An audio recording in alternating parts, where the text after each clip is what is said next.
Hey, what's up? Welcome back to beautiful Atlanta, Georgia. I appreciate you stopping in. I'm going to have to make this quick because my battery's about dead. But I just blogged today about how to close a sale.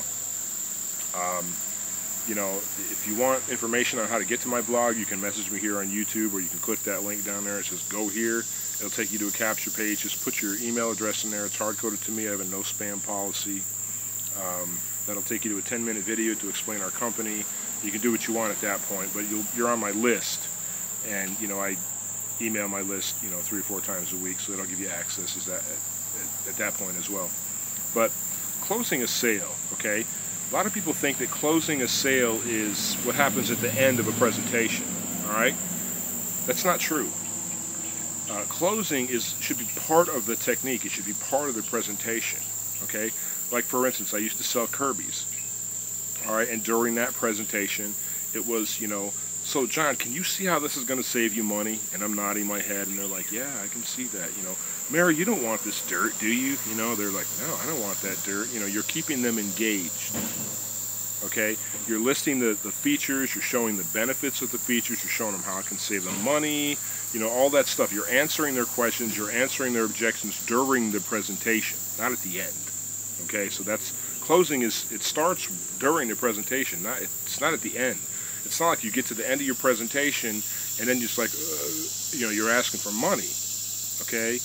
Or you sit there and you got to answer all their questions. You answer their questions, answer their objections during the presentation.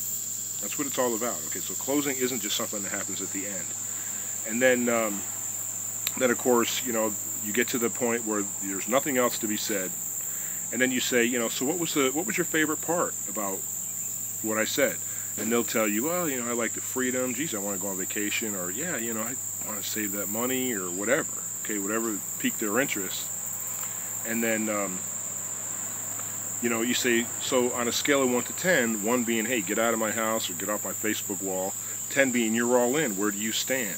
Okay, and then they'll either give you, they'll say 5 or 6 or 7 usually. Okay, if it's 5, you probably still got some more work to do. They say 6 or 7, you're usually in pretty good shape. And then you say, so what's it going to take for me to get to a 10? Again, I'm rushing through this.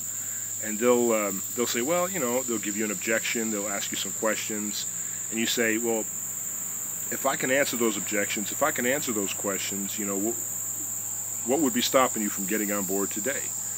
And they'll be like, well, I guess nothing, okay?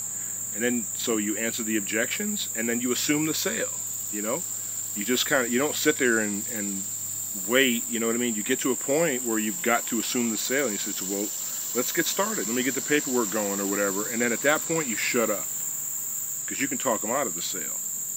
So like I said, I'm telling you that this thing's about to die. But if you have any questions, feel free to comment. Hit me up on YouTube. All right. And again, if you want more detail, just let me know, and I'll give you a link to my blog. I appreciate you stopping in.